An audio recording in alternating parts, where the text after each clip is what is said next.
ચાલો આપણે વર્ધનશીલ પેશી કીધી હતી, વર્ધનશીલ પેશી કઈ કઈ જગ્યાએ આવેલી હોય? હા, વર્ધનશીલ પેશીનું કામ શું હોય? કોષ વિભાજન કરવાનું, કોષો નવા કોષો ઉમેરવાનું કામ વર્ધનશીલ પેશી કરે. હવે એ કઈ જગ્યાએ આવેલી છે એના આધારે એને આપણે ભાગ પાડ્યા હતા. અગ્રીય વર્ધનશીલ પેશી કોને કહે? તો કે સર એ અગ્ર ભાગમાં આવેલા, એટલે કે પ્રકાંડની ટોચ ઉપર આવેલી હશે, મૂળની ટોચ ઉપર આવેલી હોય. બીજી કઈ હતી? તો કે સર બીજી હતી આંતરવિષ્ટ. આંતરવિષ્ટ એટલે શું? અંદરની બાજુ આવેલી હોય. કોઈક પાંદડું ખાઈ ગયું તો ત્યાં નવું પાંદડું ઉગાડવું હોય તો ત્યાં વર્ધનશીલ કોષ વિભાજન કરવું પડે, કેમ કે કોષો હોય તો જ તે પાંદડું બનશે. તો એ કોષ વિભાજન પામીને નવા પાંદડા બનાવવાની અથવા નવા ફૂલ બનાવવાનું કામ કોણ કરે છે? આંતરવિષ્ટ વર્ધનશીલ પેશી કરે છે. પહેલા આંતરગાંઠની લંબાઈ નાની હોય, પછી ધીમે ધીમે એ આંતરગાંઠની લંબાઈ વધે છે. એ વધારવાનું કામ એ કોણ કરે છે? આંતરવિષ્ટ વર્ધનશીલ પેશી કરે છે. એટલું ખબર પડી ગઈ? હવે શું થયું? વનસ્પતિ અમુક ઊંચાઈ પામી ગઈ. હવે એનો વિકાસ કેમ થાય? તો કે સર ઘેરાઓ વધારવામાં એમાં થાય છે. તો એ ઘેરાઓ વધારવાની જે વનસ્પતિ ની અંદર આવેલી વર્ધનશીલ પેશી છે એને શું કહેવાય? તો કે સર દ્વિતીયક વર્ધનશીલ પેશી તરીકે ઓળખવામાં આવે છે. ચાલો, સ્થાયી પેશી કોને કહેવાય? તો કે દ્વિતીયક વર્ધનશીલ પેશી અથવા તો પ્રાથમિક વર્ધનશીલ પેશી દ્વારા જે કોષ વિભાજન પામી ગયા છે. અહીંયા માનો કે હું વર્ધનશીલ પેશી દોરું તો એ વર્ધનશીલ પેશી છે એ કોષ વિભાજન પામી નવા કોષો અહીં મૂકે કે ન મૂકે? કયો ઉમેરે કે ન ઉમેરે? તો આ જે ઉમેરાયેલા કોષો છે એનું શું થાય એની વાત છે. તો કે જે પ્રાથમિક અથવા તો દ્વિતીયક વર્ધનશીલ પેશીના કોષોના વિભાજનોને અનુસરી રીતે બનતા નવા કોષો છે એ રચના અને કાર્યની દ્રષ્ટિએ વિશિષ્ટીકરણ પામીને વિભાજન ક્ષમતા ગુમાવે છે. એટલે કે આયા જે કોષ ઉપર હતા આ વર્ધનશીલ પેશીના કોષો છે એ શું કરે છે? તો કે સર એ વિભાજન પામીને નવા કોષો અહીંયા ઉમેરી દીધા. હવે આ કોષો છે એ વિભાજન પામતા નથી, એટલે જો દેખો વિભાજન ક્ષમતા ગુમાવી નાખી. તો વિભાજન ક્ષમતા ગુમાવીને પોતાનું નવું કામ કરવા માટે એ શું થાય? એડપ્ટ થઈ જાય, એટલે કે અનુકૂલન પામી જાય. એટલે શું થયું? વિભેદન પામી ગયા. વિભેદનની વ્યાખ્યા સમજાવી હતી ને મેં? એવી રીતે શું થયું? વિભેદન પામી ગયા, એટલે પોતાના કામ કરવા માટે સક્ષમ થઈ ગયા. તો એ બધા જે વિભેદન પામેલા કોષો છે એની રચના કેવી છે એના આધારે એના નામ આપ્યા. જો પ્રાણીની અંદર કેવું હોય જો કહો, આપણે પ્રાણી વસ્તુ ભણીએ, પ્રાણી બોલો શું છે? શુક્રકોષ, અંડકોષ, એનાથી બને ફલિતાંડ, હા ઝાયગોટ બને, બરોબર. હવે આ ઝાયગોટ બન્યું, આમાંથી કોષ વિભાજન પામતા જઈને આવા ઘણા બધા કોષો બને. પછી મેં કીધું હતું કે આ કોષો છે એ ઇનર માસ સેલની અંદર અને ટ્રોફોબ્લાસ્ટની અંદર વિભાજન પામશે, અને એમાંથી ઇનર માસ સેલ છે એમાંથી 3 લેયરનું નિર્માણ થાય, જેને આપણે 3 ગર્ભસ્તર કીધા હતા: અંતઃ ગર્ભસ્તર, મધ્ય ગર્ભસ્તર અને બાહ્ય ગર્ભસ્તર.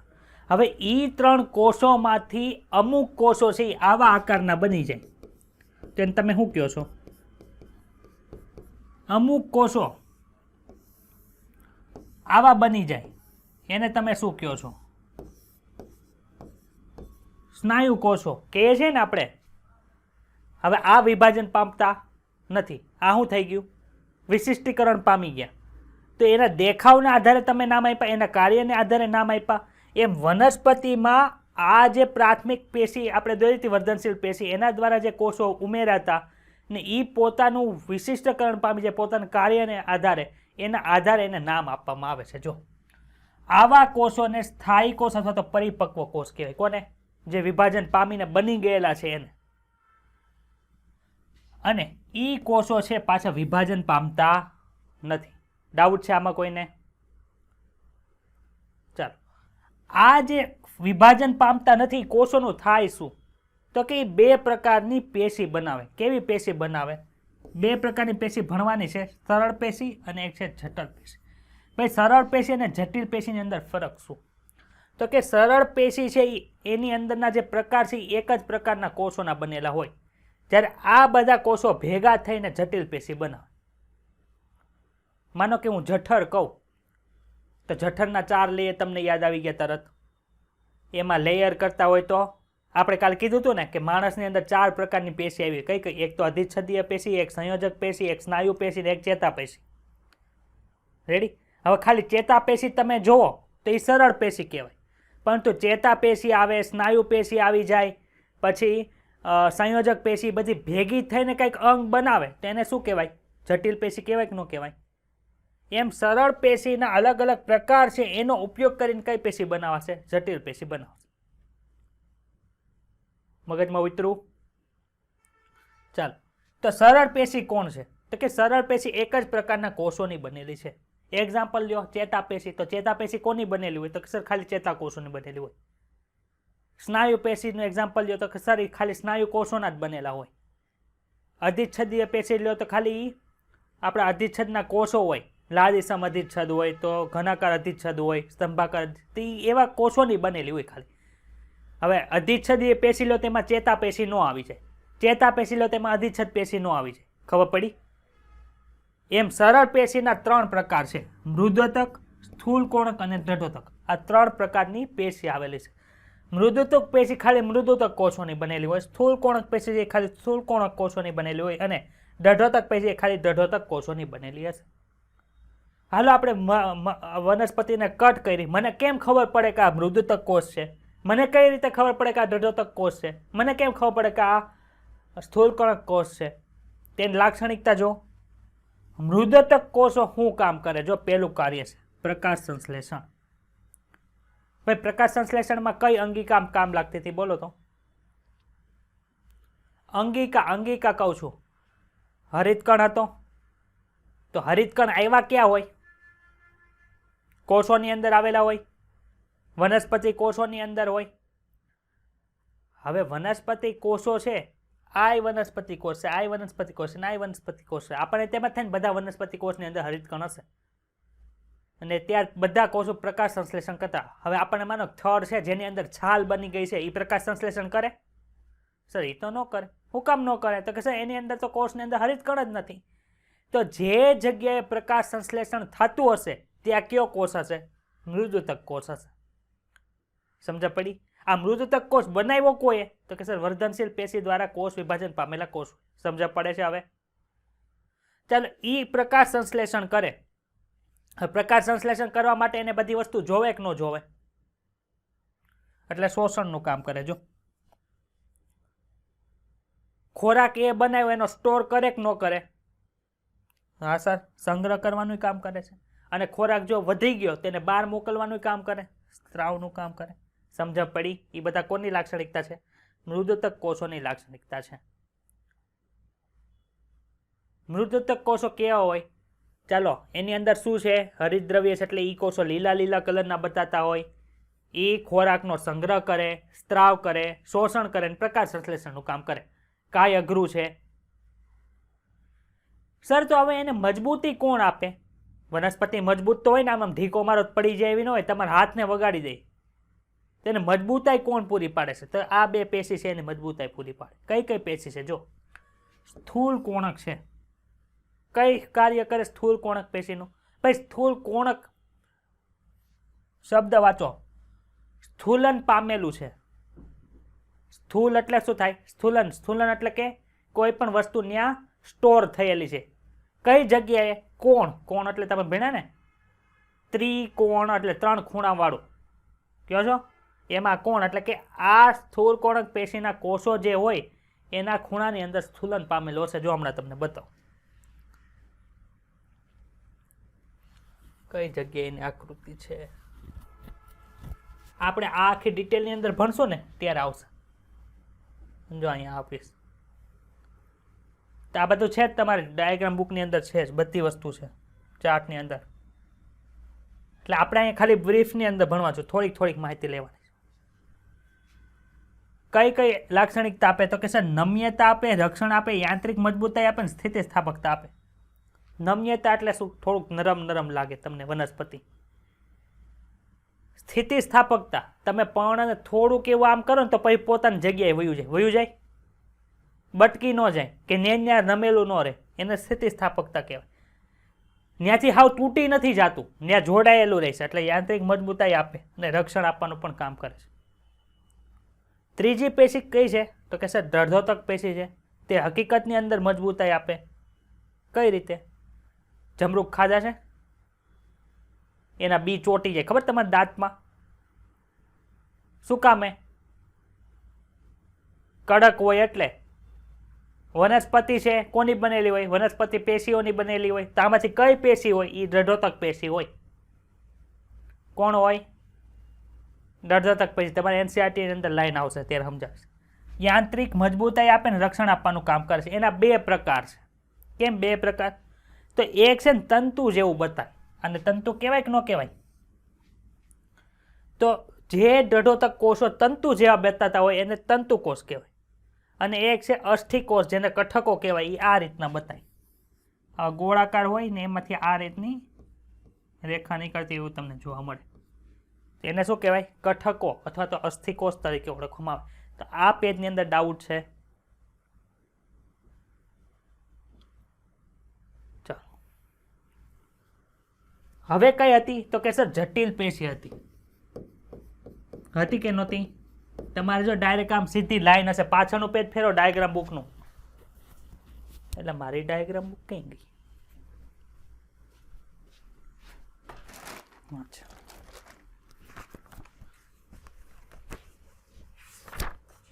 મળ્યું?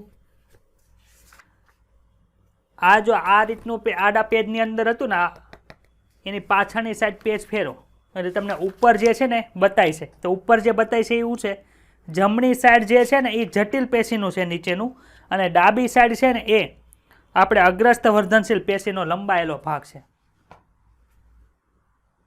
પિનલ પેજ નંબર છે ને આપણે જે કાલે જોયું હતું ને,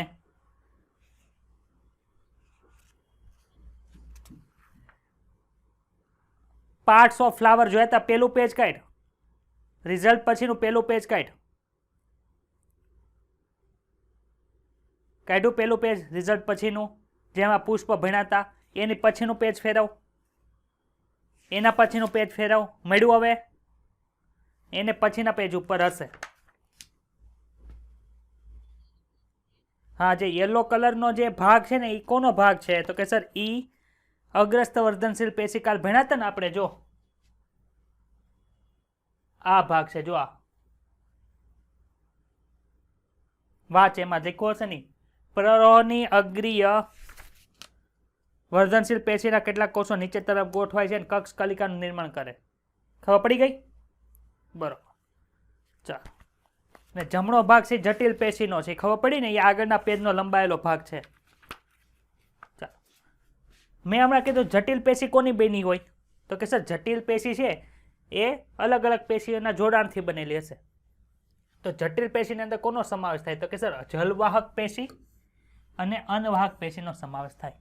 તો જલવાહક પેશી અને અનવાહક પેશીની અંદર દઢોતક કોષો આવશે, મૃદુતક આવશે, સ્થૂળ કોણક આવશે, બંનેની અંદર. તો અહીં લખો શું વચાય છે? એક કરતાં વધુ કોષોની બનેલી છે, વધુ પ્રકારના કોષોની છે. એટલે એક કરતાં વધુ પ્રકારના કોષો એટલે ક્યાં થયા ભાઈ? સ્થૂળ કોણક, દઢોતક ને મૃદુતક. જલવાહક પેશી કોની બને? રુધિરાભિસરણ તંત્ર કોનું બનેલું હોય? તો કે સર હૃદય આવે, ધમની આવે ને શિરા આવે. એમ જલવાહક પેશી છે કોની બનેલી હોય? તો કે સર એની અંદર જલવાહિની આવે, જલવાહિની આવે, જલવાહક મૃદુતક આવે, જલવાહક તંતુ આવે. જો આ મૃદુતક આવ્યું એટલે કોણ આવ્યું? અહીંયા તંતુ આવ્યું એટલે કોણ આવ્યું? દઢોતક કોષો. આની અંદર બધું ભેગું આવશે. ક્લિયર? એવી રીતે અનવાહક પેશી જો ચાલની નલિકા, સાથી કોષ, અનવાહક મૃદુતક, અનવાહક તંતુ, ચાલની કોષ ને આલ્બ્યુમિન કોષ. આ અનવાહક પેશીના ઘટકો છે. આ એટલે શું? નીચે આવે છે એટલે અહીં ખાલી નામ આપ્યા છે. સમજ પડી ગઈ એટલી વસ્તુ? જટિલ પેશી કોના ઉપયોગથી બનેલી હોય? જટિલ પેશી આવે કેમાં? વર્ધનશીલ પેશીમાં આવે, સરળ પેશીમાં આવે, એટલે કે સ્થાયી પેશીમાં આવે. સ્થાયી શું કામ? તો કે એક જગ્યાએ પડી રહી, અહીંથી આમ ને અહીંથી આમ હલનચલન ન કરે. બરોબર? વર્ધનશીલ પેશી હલનચલન કરે, ઉપર વહી જાય, ઓલી નીચે ઉતરે. અગ્રી વર્ધનશીલ પેશી જે હોય વિઝ્યુલાઇઝ થયું. ઓકે, હવે આપણે છે ને થોડીક આકૃતિ જોઈ લઈએ.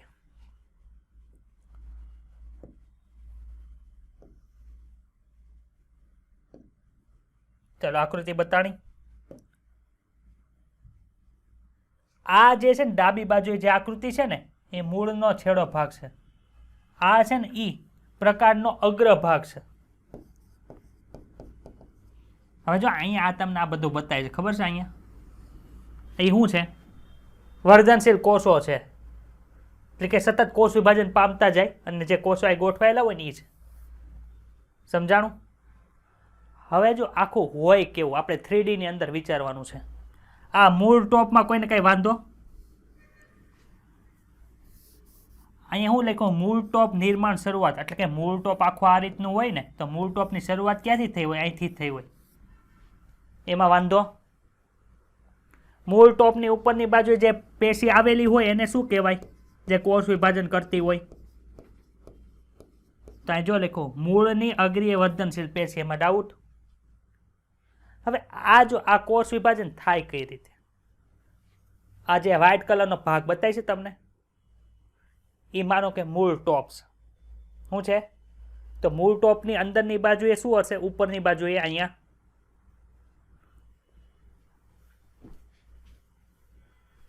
જો બતાણું, અહીંયા શું હશે? એટલો ભાગ બતાય છે ને એ વર્ધનશીલ પેશી છે. હવે આ વર્ધનશીલ પેશી છે એ કોષ અંદર નાખે એટલે કોષ ઉમેરે તો એ ખાલી સીધી લીટીમાં ઉમેરે કે અહીંથી આખો આ નળાકાર ભાગ છે એમાં ઉમેરશે? ખબર પડી? આખા ભાગની અંદર ઉમેરે ને આ છે ગોળાકાર, એટલે કે આમ ગોળ છે ને આમ આખું નળાકાર છે, એટલે આ નળાકાર તમે આ પેનને કહી શકો ને. તો આખો ભાગ આ નળાકાર છે એટલે કે આખી આ સપાટીના આ છે મૂકું, અહીંથી કાપી નાખું એટલે મને જે બધું બતાશે એ કેવું હશે? નળાકાર હશે. એટલે કે આખા નળાકારની અંદર કોષો ઉમેરાતા હશે. પરંતુ અહીંથી આપણે આમ કટ કરેલું છે એટલે આપણને એમ લખાય સીધી રેખાની અંદર કોષો ઉમેરાય છે. બાકી હકીકતની અંદર કોષો કેમાં ઉમેરાતા હોય? 3D ની અંદર જો તો નળાકારની અંદર હોય. સમજ પડી? તો અહીં જો શું લખ્યું છે?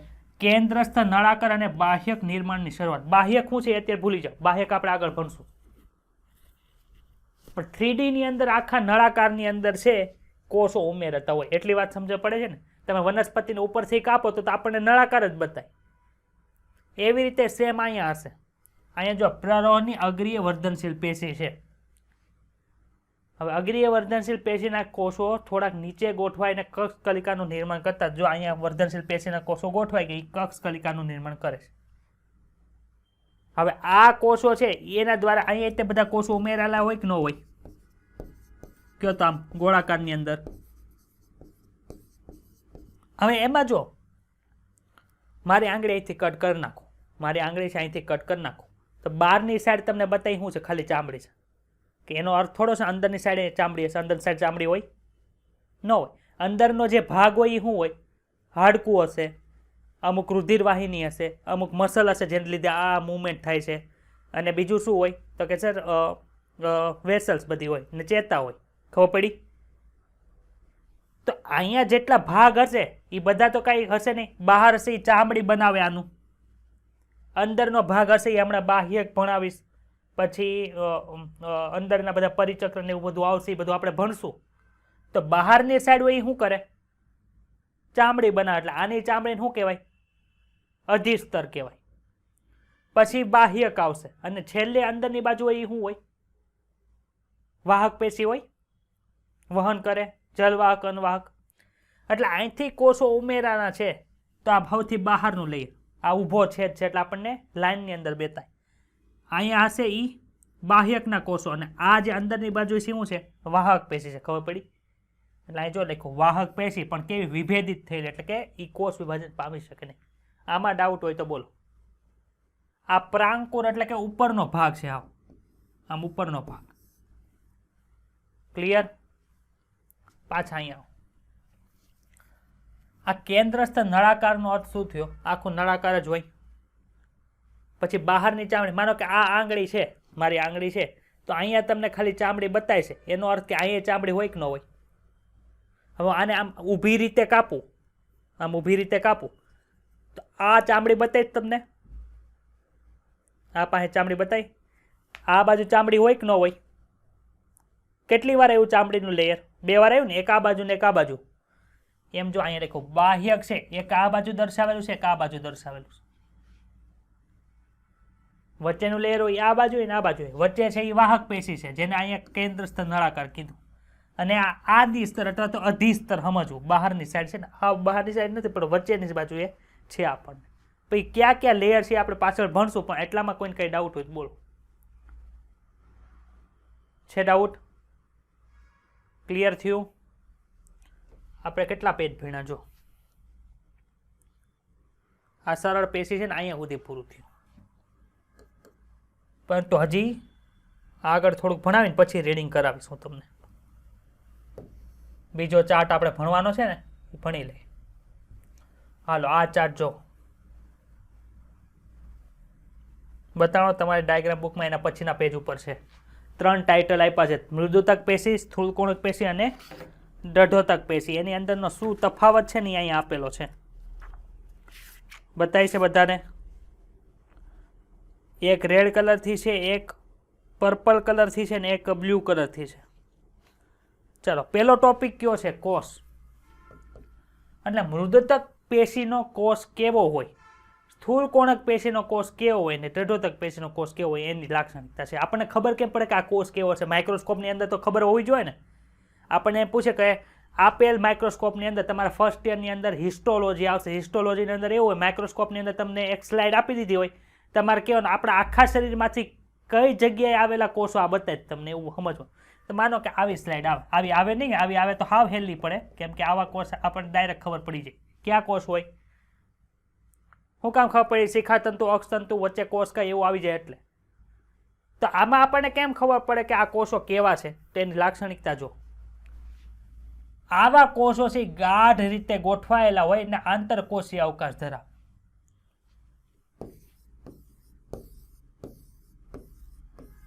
આવી રીતે ગોઠવાયેલા અવકાશ બતાવીશ બધાને. જો અહીંયા રહ્યો અવકાશ, હું જ્યાં કલર પૂરું છું નહીં છે અવકાશ. સમજણ પડી? ચાલો, દરેક કોષ કેવો છે? સમવ્યાસી છે, એટલે કે બધાના વ્યાસ સમાન છે. બતાય. આકાર કેવો છે? ગોળાકાર હોય, અંડાકાર હોય. અંડાકાર એટલે કે આ રીતનો હોય, એમ લંબગોળ જેવો. ગોળાકાર ને વર્તુળાકાર આપણે હરખા કહીએ છીએ. બહુકોણીય એટલે કે થોડાક ખૂણા હોય એવું આપણને જોવા મળે. એટલે હવે વિઝ્યુઅલાઇઝ થાય મૃદુતક પેશીના કોષો કેવા હોય. જો આવા હોય. અહીં આપણને આંતરકોષીય અવકાશ બતાવે છે. ભાઈ આ લીલા કલરના શું કામ બતાવે છે? હરિત કણ આવેલા છે એટલે. બરોબર. હાલો, સ્થૂળકોણક પેશીના કોષો કેવા હોય? ભાઈ આ મૃદુતક પેશીના કોષો છે ને એ જીવંત જ હોય. જીવંત એટલે કે એની અંદર કોષ કેન્દ્ર હશે, બધું કામ કરતા હશે, નિયંત્રણ થતું હશે. સ્થૂળકોણક પેશી જો આના કોષો પણ જીવંત છે. જીવંત છે એટલે કે બધી ચયાપચયની ક્રિયા થાય. જીવરસ ધરાવે. જીવરસ એટલે ભાઈ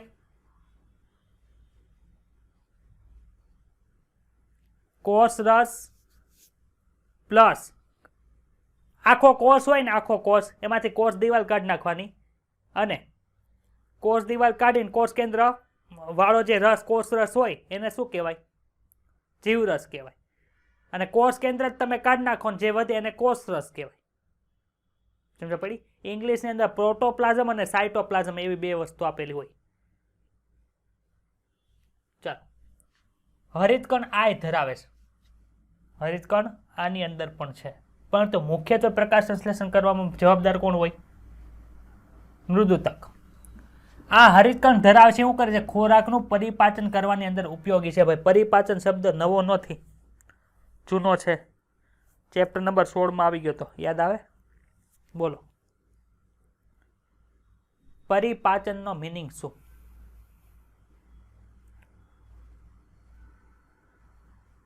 મેં અત્યારે સિંગ દાણા ખાધા. સિંગ દાણાની અંદર શું હોય? પ્રોટીન હોય. એ પ્રોટીન અંદર જઈને એનો ભૂકો થઈ જશે એટલે પ્રોટીન બનેલું એનું હોય. તો કે સર 9મા ચેપ્ટરમાં ભણી ગયા એમિનો એસિડનું બનેલું હોય. એટલે એ એમિનો એસિડ છૂટા છૂટા થઈ ગયા, આંતરડાની અંદરથી રુધિરવાહિની દ્વારા રુધિરમાં વયા ગયા. હવે માનો કે હું પડ્યો ને મને અહીંયા છોલાઈ ગયું, હવે ત્યાં કંઈક પ્રોટીન બનાવવાની જરૂર પડી. હવે એ બધા પ્રોટીનની અંદર એક હરખા તો એમિનો એસિડ ન હોય, અથવા તો એમિનો એસિડ સેમ છે, 20 પ્રકારના એમિનો એસિડ છે, પરંતુ એની અલગ અલગ ગોઠવણી હોય એટલે એને અલગ અલગ પ્રોટીન કહેવાય. તો એ જે એમિનો એસિડ હતા એનો ઉપયોગ કરીને બીજું નવું પ્રોટીન બનાવીએ એને પરિપાચન કહેવાય. સમજાણું? તો એવી રીતે ખોરાકનું પરિપાચન કરવામાં હરિતકણ આમાં ઉપયોગી છે સ્થૂળકોણક કોષની અંદર. બીજું શું આપ્યું છે? એ પણ ગોળાકાર છે, અંડાકાર છે અને બહુકોણી છે, એટલે એક કરતાં વધારે કોણ આપણને ખૂણા જોવા મળે. ભાઈ દઢોતક પેશીના કોષો કેવા હોય? આના કોષો મૃત છે. મૃતનો અર્થ શું? મરી ગયેલા, એટલે કે એની અંદર ચયાપચયની ક્રિયા નથી થતી. જલવાહક પેશીની અંદર જલવાહક તંતુ આવશે.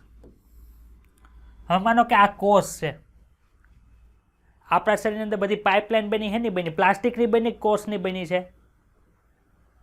તો આની અંદર એ બધું હેરફેર કરવા માટે કોષ જ હોય.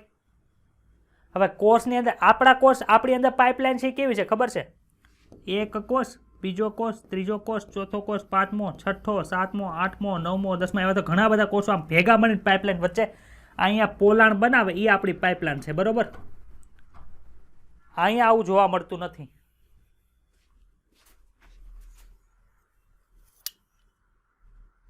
લેક્ચર હાલતો હોય ત્યારે કરવાનું.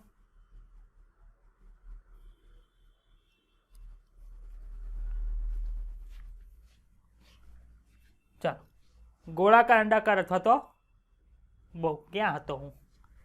હા, આણી કાઢવા આવી જાય, તાળું માર્યું હોય તો. હાલો, આ તંતુ છે.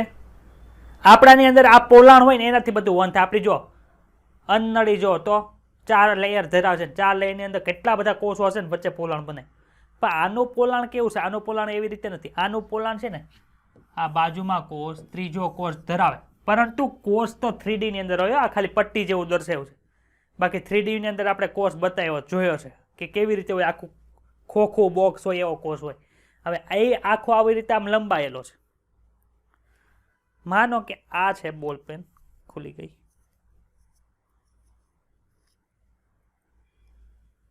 વચ્ચે હોલ બતાણો બધાને. અંદરથી પોલું છે તો આને અંદરથી મારે કંઈક વહન કરાવવું હશે તો થશે. બાકી વહન થાય અંદર કંઈક ભરેલું હોય તો. કોષની અંદર શું ભરેલું હોય કયો તો મને?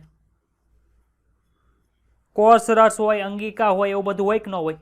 હવે એ બધું ભરેલું હોય તો આમાંથી વહન થાય? કોષોની અંદરથી વહન કરાવવાનું છે મારે, તો થાય નહીં. હવે કોષોની અંદરથી કોષ કેન્દ્ર કાઢી નાખું, કોષ રસ કાઢી નાખું, તો આ કોષ જીવતો રહે મરી જાય? એને દઢોતક કોષ કહેવાય. જો આ લખો જીવરસ વિહીન. જીવરસ નથી અંદર, હરિત કણય નથી, એટલે કોષ મૃત હોય. સમજ પડી? ડાઉટ? કેવા કોષો છે ભાઈ આ બધા? જે હોય ઉદૂતક હોય, સ્થૂળકોણક હોય, દઢોતક હોય. છે કોણ? વનસ્પતિના કોષો. વનસ્પતિના કોષો કોષ દિવાલ ધરાવે. હવે આપણને ખબર છે કોષ દિવાલ કેટલાય પ્રકારની હોય. ભણી ગયા ને? ફૂગની અંદર આની હોય, આની અંદર આની હોય. લીલ હતી તો લીલની અંદર એ કોષ દિવાલ બધાની અલગ અલગ હતી. તો આ તો વનસ્પતિના જ કોષ છે, પણ એની કોષ દિવાલ અલગ અલગ હોય. જો આની કોષ દિવાલ કેટલી કેવી છે? પતલી છે. બતાણું? પાતળી કોષ દિવાલ ધરાવે. એની ઉપર સ્થૂલન હોતું નથી. શું કામ સ્થૂલન નથી હોતું? સ્થૂલન આવે ગમે એ વસ્તુનું. માનો કે એક કોષ છે, અહીંયા હું બધે છે સ્થૂલન કરી દઉં. આ 2D માં છે, 3D ની અંદર વિચારો એક બોક્સ છે, દિવાસળીની પેટી છે ને એને હું તેલની અંદર ડુબાડી દઉં, બહાર કાઢું તો દિવાસળીની અંદર હવાને બહાર અંદર બહાર જવું હોય તો એ ખોખાની અંદર બહાર જઈ શકે નહીં. કેમ કે શું થઈ ગયું? આખા બોક્સની ફરતે તેલનું લેયર આવી ગયું. એવી રીતે આખો 3D ની અંદર કોષ છે એનું ઉપર સ્થૂલન લગાડી દઉં તો એ કોઈનો સ્ત્રાવ કરી શકે? ન કરીએ. શું કામ? ઉપર સ્થૂલન છે. અંદર કઈ આવી શકે? ન આવી શકે. શું કામ? ઉપર સ્થૂલન છે. સમજ પડી? તો ભાઈ હરિત આ જે મૃદુતક કોષો છે એ કાર્ય કરતા ખબર, શોષણનું અથવા તો સ્ત્રાવ કરવાનું. યાદ આવ્યું? હમણાં ભણ્યા હતા. તેની ઉપર સ્થૂલન હોતું નથી. જો સ્થૂલન હોય તો એ કામ ન કરી શકે. અને એની કોષ દિવાલ શેની બનેલી છે? સેલ્યુલોઝની બનેલી છે. પછી જો સ્થૂળકોણક પેશી, એમાંય તે સેલ્યુલોઝની બનેલી કોષ દિવાલ છે, પરંતુ પેક્ટિનનું બનેલું સ્થૂલન ધરાવે છે. ભાઈ આખી કોષની અંદર સ્થૂલન છે એટલે કે ઉપરની કોષ દિવાલ, નીચેની કોષ દિવાલ, જમણી બાજુની કોષ દિવાલ, ડાબી બાજુની કોષ દિવાલ, આગળની કોષ દિવાલ, પાછળની કોષ દિવાલ, બધે છે. ભાઈ બધે નથી. ક્યાં છે? તો કે જ્યાં કોષો એકબીજાના સંપર્કમાં હોય, એટલે કે જે જગ્યાએ ખૂણા બનતા હોય ને આપણને શું જોવા મળે છે? પેક્ટિનનું સ્થૂલન જોવા પડે છે. જો અહીંયા બીજો કોષ આવે કે જો આ એક કોષ, આ બીજો કોષ, જ્યાં જ્યાં સંપર્કમાં છે એ ખૂણા ઉપર જો છે, બતાય છે. એવી રીતે છે. શું જોવા મળે છે? તો કે સ્થૂલન જોવા મળે છે. આમાં જો પાણીનું વહન કરવું હોય, હવે દિવાલ પાતળી હોય તો તોડીને પાણી બહાર નીકળી જાય. એટલા માટે એની દિવાલ કેવી હોય, જાડી. આમાં કોનું સ્થૂલન જોવા મળતું હતું? સર પેક્ટિનનું સ્થૂલન જોવા મળતું હતું. આમાં હેનું સ્થૂલન જોવા મળશે? લિગ્નિનનું સ્થૂલન જોવા મળશે. આ ખાસ યાદ રાખજો. તમને એમ કે સ્થૂળકોણક પેશીની અંદર ખૂણાઓમાં લિગ્નિનનું સ્થૂલન જોવા મળે છે. વિધાન સાચું કે ખોટું? ખોટું. આ કેવું છે? કોષો કેવા બને છે? લિગ્નિનનું સ્થૂલન છે એટલે લીધે કોષો કઠણ જોવા મળશે, કડક જોવા મળે છે. સ્થૂલન જાડું હોવાથી કોષ દિવાલ કેવી બને? તો કે છે કોષ દિવાલ મજબૂત બને, સ્થિતિસ્થાપક બને અને પાણી માટે અપ્રવેશશીલ બને. પાણી માટે અપ્રવેશશીલ બને એનો અર્થ શું? આ નળી છે, અહીંથી હું પાણીના ઉપર જવા દઉં, શું કામ? તો કે સર નીચે પોલાણ છે, પરંતુ પાણી માટે પ્રવેશશીલ હોત તો પાણી અહીંથી બહારું ન નીકળી જાય. એટલે પાણીને બહારું નીકળતા અટકાવવા માટે શું આવે છે? એની સ્થૂલન હોય એને લીધે શું થાય છે કે સર પાણી બહાર જતું નથી, પાણી માટે અપ્રવેશશીલ હોય. સમજાય પડે? ડાઉટ છે? Next topic, સ્થૂલન. કેનું સ્થૂલન હોય? આની અંદર માઇનસની નિશાની કરી એટલે શું થાય? નેગેટિવ અંદર છે નહીં. કોરોના પોઝિટિવ નેગેટિવ આવે છે. નેગેટિવ એટલે કોરોના વાયરસ આપણી અંદર નથી. અહીંયા નેગેટિવ નિશાન એટલે કે આની અંદર સ્થૂલન છે. આની અંદર છે કઈને કોનું? પેક્ટિન હોય, એની સાથે સેલ્યુલોઝ અને હેમી સેલ્યુલોઝ જોવા મળે છે. આની અંદર કોણ છે? લિગ્નિનનું ખૂબ જ જાડું સ્થૂલન આપણને જોવા મળે છે. ડાઉટ કાંઈ? આગળ જવા દઉં. હા, આંતરકોષીય અવકાશ અહીંયા પોઝિટિવ છે એટલે આવેલા છે. જોયા હતા ને આપણે આંતરકોષીય અવકાશ? કોષો જે ગોઠવાયેલા હોય એની ગોઠવણી વચ્ચે જો અવકાશ એટલે કે જગ્યા જોવા મળે તો કોષોની વચ્ચે જે જગ્યા જોવા મળી એને આંતરકોષીય અવકાશ કહેવાય. આની અંદર નેગેટિવ છે. જો અહીં તમને બતાવે છે કોષોની વચ્ચે જગ્યા. એક કોષ હોય એને અડીને જ બીજો કોષ બતાય, એને અડીને જ ત્રીજો કોષ હોય. જ્યાં કોષોની બોર્ડર છે ત્યાં તમને જગ્યા જોવા મળતી નથી. ક્લિયર કે ડાઉટ? આમાં જો નેગેટિવ એટલે આમાં પણ આપણને જોવા મળતું. નેક્સ્ટ ટોપિક જો કઈ કઈ જગ્યાએ હોય? આ મૂળની અંદર, પ્રકાંડની અંદર, પર્ણની અંદર, પુષ્પ અને ફળ બધી આપણને કોણ જોવા મળે છે? કયો કોષ છે? આ એટલે મૃદુતક કોષ. આ ખાસ યાદ રાખજો. સ્થૂળ કોણક પેશી બધે જોવા નથી મળતી. મેં જો એમાં ચોખ્ઠું બનાવ્યું છે. 3 વસ્તુ પહેલા સમજો. મૂળ એટલે મૂળ બતાવવાનું બધાને. પ્રકાંડ એટલે પ્રકાંડ બતાઈ જાય. પણ કેવો પ્રકાંડ? કુમળો પ્રકાંડ. જે પ્રકારને તમે આમ વાળો છોડને થોડીક વાર મૂકીને પછી પાછો પોતાની જગ્યાએ આવી જાય એવો પ્રકારની વાત થાય છે.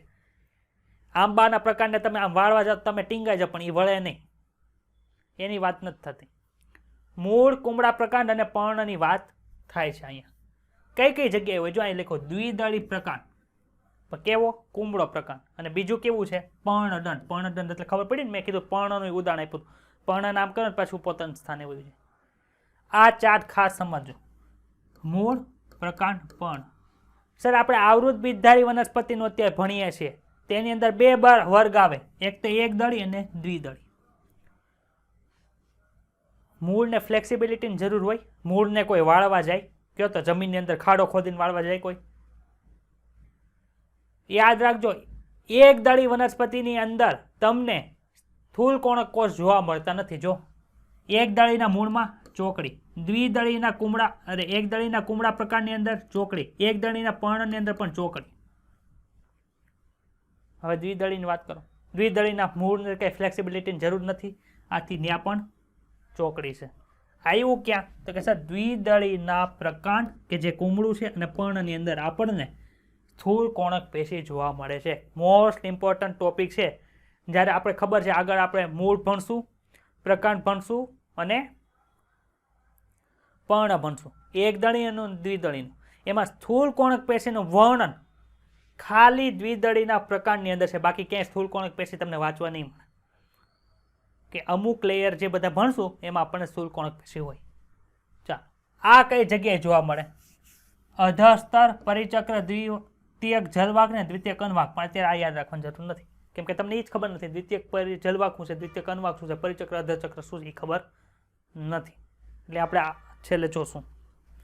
ચાલો, કાર્ય આપણે આગળ ભણી ગયા કે નહોતા ભણી ગયા? શોષણ, પ્રકાશ, સ્ત્રાવ, સંગ્રહ. હાલો, મૃદુતક તો હાવેલી છે. આ શું કરે? પ્રકાંડ અને પર્ણદંડની અંદર યાંત્રિક મજબૂતાઈ આપે, એટલે કે ફ્લેક્સિબિલિટી આપે છે. અહીંયા જો કઈ કઈ વસ્તુ છે, કોષ દિવાલ તો આપણને ખબર છે, જીવરસ છે આપણને ખબર છે, સ્થૂલિત ખૂણાઓ પણ ખબર છે. રસધાની એટલે શું? રસધાની આપણે ભણી ગયા 11.8 ચેપ્ટરની અંદર. મોટો 90 થી 92% જગ્યા રોકે એવું ભણ્યા હતા. તો આ કોષનો જો મોટો ભાગ વચ્ચે પાડા જેવી કોથળી આવી છે એનાથી ઢકાઈ ગઈ. એ કોણ છે કોથળી? રસધાની છે. આ શું કરે છે? યાંત્રિક મજબૂતાઈ આપે છે. એ નીચે લીટી ગઈ, એ લીટી છે અહીં કન્ટિન્યુ છે. એ લીટી અહીંયા કન્ટિન્યુ છે. 2 ભાગ પાડી દીધા. કીધું હતું ને 2 ભાગ. આકાર, રચના અને ઉત્પત્તિ અને વિકાસના આધારે 2 પ્રકાર પડ્યા છે. એક તો તંતુ છે ને બીજું કોણ છે? અસ્થિકોષ, જેને કઠક તરીકે ઓળખવામાં આવે છે. એમાં શું વસ્તુ છે જો.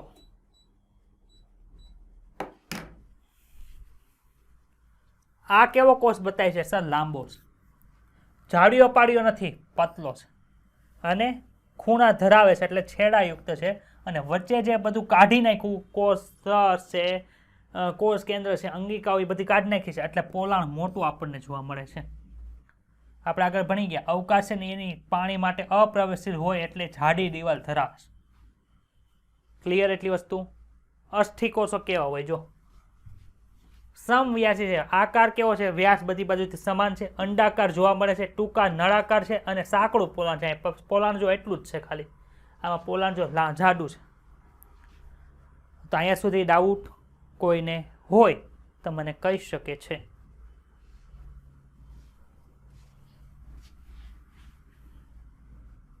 જટિલ પેશી ભણી ગયા આપણે. જટિલ પેશી, હા સર, એક કરતાં વધુ પ્રકારના કોષોની બનેલી છે અને એક યુનિટ તરીકે કામ કરે છે. એક યુનિટ તરીકે એટલે કે જલવાહક તંતુ, જલવાહક મૃદુતક, પછી કોણ હતું? જલવાહિનીકી અને જલવાહિની. એ બધું ભેગું થઈને પાણીનું વહન કરે એટલે કે એકબીજા વગર હાલે નહીં. સ્કૂલ હોય ત્યાં પ્રિન્સિપલની જરૂર પડે, ટીચરની જરૂર પડે, સ્ટુડન્ટની જરૂર પડે. એ બધા ભેગા થઈને એક યુનિટ તરીકે કામ કરે પણ છે બધા અલગ અલગ. એવી રીતે આમાં એવું છે ને આમાં એવું છે. તો 2 પ્રકાર, જલવાહક પેશી અને બીજું છે એ અનવાહક પેશી. પહેલા આપણે ભણવાનું કોનું? જલવાહક પેશીનું. જલવાહક પેશીનું કામ શું છે? તો કે પાણી, ખનિજ દ્રવ્યનું શોષણ કરે છે અને મૂળથી લઈને પ્રકાંડ સુધી, પર્ણ સુધી પહોંચાડે. સર આ તો નાના ધોરણમાં ભણી ગયા, નવું શીખવાડો. અમે 11th સાયન્સની અંદર ભણીએ છીએ. 4 પ્રકારના ઘટકોની બનેલી છે. ક્યાં ક્યાં ઘટકો છે? પહેલું છે જલવાહિની, બીજું છે જલવાહિની, ત્રીજું છે જલવાહક તંતુ અને ચોથું છે જલવાહક મૃદુતક. ચાલો જલવાહિનીની વાત કરીએ. શું કરે ભાઈ જલવાહિની? તો કે સર એ પાણીનું વહન કરે. પાણીનું વહન કરે એટલે પોલાણની જરૂર પડે એટલે જીવરસ તો હોય નહીં, બધું કાઢી નાખવું પડે. મૃત અને જીવરસ વિહીન છે.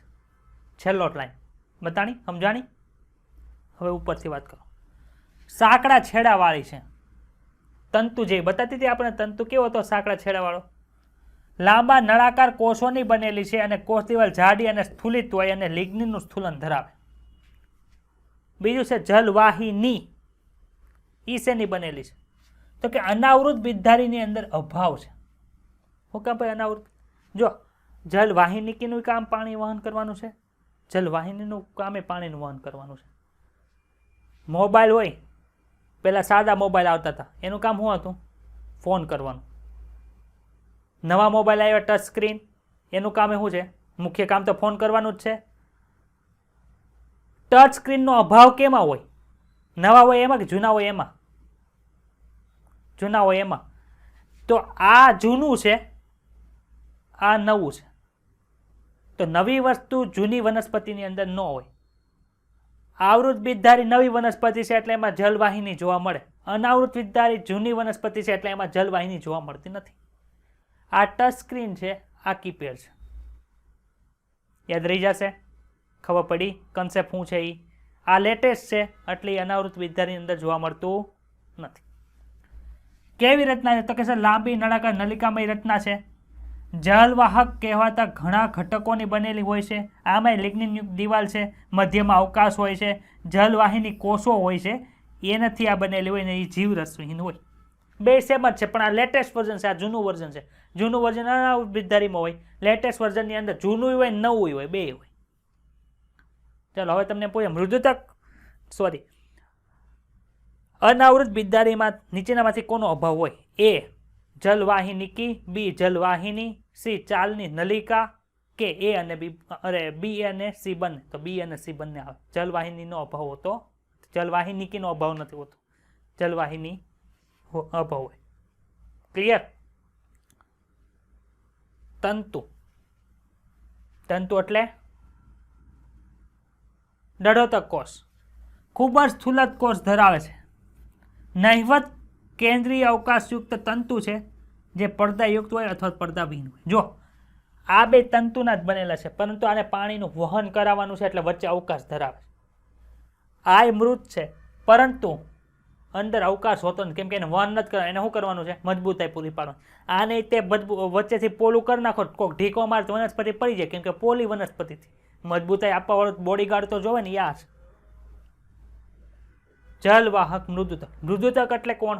મૃદુતક પેશીના કોષો. કેવા હોય? મરી ગયેલા જીવતા? હે? મૃદુતક પેશીના કોષો મરી ગયેલા ન હોય, જીવતા હોય, કોષ કેન્દ્ર હોય અંદર. ઊંઘમાં બોલો છો તો કેમ આવું થાય છે? કેમ કે સર તમે છેલ્લા દઢોતક પેશી ભણાવી હતી ને, એ જમણી બાજુ હતી. આમાં જલવાહક મૃદુતક છે, એ જમણી બાજુ છે, એટલે એ કોઇન્સિડન્સ થઈ. ચાલો, ખાસ આવું વાયવામાં બહુ થાય અમારા મેડિકલની અંદર. પૂછ્યું હોય હાડકું કયું છે, તો કે સર ક્લેવિકલ છે. પણ મગજની અંદર જે ક્લેવિકલ હાડકું હોય ને, મગજમાં બરોબર હાલતું હોય, પણ બોલતા હોય બીજું, એટલે ઓલો તો બોલે એના માર્ક આપે. એટલે આવડતું હોય બધું તોય વાયવામાં 0 માર્ક આવીને બેહે. એટલે મને આવડતું હતું તો કેમ આવ્યું થયું? પછી બહાર નીકળે ને એક્ઝામ હોલમાંથી, પછી ખબર પડે કે મને પૂછ્યું તું આ, હું મને મગજમાં આવતું પણ હું બોલતો તો આ. એવું થાય, ઘણી વાર થાય. Don't worry about it. ચાલો, જલવાહક મૃદુતક કેવું હોય? તો કે સર જે મૃદુતક પેશીના લક્ષણો છે એ બધા હશે. જીવન છે, પાતળી કોષ દિવાલયુક્ત હોય. પછી શું છે? સેલ્યુલોઝની બનેલી છે. ખોરાક સંગ્રહ કરે છે, પરંતુ ખોરાક સંગ્રહ કયા સ્વરૂપે કરે છે એ ઇમ્પોર્ટન્ટ છે. સ્ટાર્ચ, ચરબી અને ટેનિનના સ્વરૂપે શું કરે છે? એ ખોરાકનો સંગ્રહ કરે છે. આ ખાસ યાદ રાખજો. હમણાં અનવાહક પેશી આવશે ને, એ ખોરાકનો સંગ્રહ કરશે, પરંતુ એ કંઈક બીજા સ્વરૂપે ખોરાકનો સંગ્રહ કરશે, એટલે એ ભૂલી નહીં જતા. તમારે ઓલે ચોપડીની અંદર મેં હાઇલાઇટ કરીને મૂકેલું છે. જો તમારી બુકની અંદર હાઇલાઇટ કરીને મૂક્યું, સ્ટાર્ચ, ચરબી ને ટેનિન બતાડો ને, એટલે ખાસ યાદ રાખો. જલવાહિની અને જલવાહિનીની બેની ડાયાગ્રામ અહીંયા આપી. જો આ કેવી છે? પહેલાનું વર્ઝન, એમાંથી આ નવું વર્ઝન છે. જલવાહિનીની બીજી માહિતી અહીં આપી છે. જલવાહક ઘટકો તેમની દિવાલમાં આવેલા છિદ્રો દ્વારા આંતરિક રીતે એકબીજા સાથે જોડાયેલા હોય. એનો અર્થ શું? આ એક નળી છે, આ બીજી નળી છે. હું અહીંયા બે હોલમાં પાડી દઉં, બે જગ્યાએ હોલ, તો આ બંને એકબીજા સાથે જોડાયેલા હોય કે ન હોય? કહેવાય અલગ અલગ, પણ જોડાયેલા છે. એવી રીતે આ જોડાયેલ છે. જલવાહક ઘટકો તેમની દિવાલમાં આવેલા છિદ્રો દ્વારા આંતરિક રીતે જોડાયેલા છે. અને આવૃત બીજધારીની લાક્ષણિકતા છે. શું કામ? ખાલી આવૃત બીજધારી અંદર જ જોવા મળે, કેમ કે લેટેસ્ટ વર્ઝન છે, બીજામાં તો હાલે નહીં. આ બંનેનું કામ શું છે? જલવાહિનીકી અને જલવાહિની બંને મેં કીધું હતું કેમાં આવેલી છે? આવૃત બીજધારી. એટલે આવૃત બીજધારીમાં પાણીનું વહન કરતા મુખ્ય ઘટકો છે. એટલે અહીંયા તમારી જલવાહક પેશી છે પૂરી થઈ ગઈ. કેટલા ઘટકો આવ્યા? 4. કઈ? જલવાહિનીકી, જલવાહિની મોડેસ વર્ઝન, જલવાહક તંતુ અને જલવાહક મૃદુતક. હવે મને એક વાત કહો, ગમે એ વસ્તુની શરૂઆત એકથી જ થાય. પેલા નાની નાની શરૂઆત થાય, પછી મોટી શરૂઆત થાય. પહેલા હોય એને શું કહેવાય? આદિ કહેવાય કે ન કહેવાય? આપણે આદિ શબ્દ ઘણી વખત સાંભળીએ છીએ. આદિ શબ્દ કોને કહેવાય? પહેલા હોય એને. બરોબર? જો હમણાં આવશે આદિ શબ્દ. જલવાહક પેશી બે પ્રકારની. પહેલા નિર્માણ પામે એને પ્રાથમિક જલવાહક કહેવાય. પછી નિર્માણ પામે જે દ્વિતીય વૃદ્ધિ વખતે એને શું કહેવાય? દ્વિતીયક જલવાહક કહેવાય. હવે પ્રાથમિક જલવાહકની અંદર પહેલા જે નિર્માણ પામે છે એને કહેવાય આદિ દારૂ.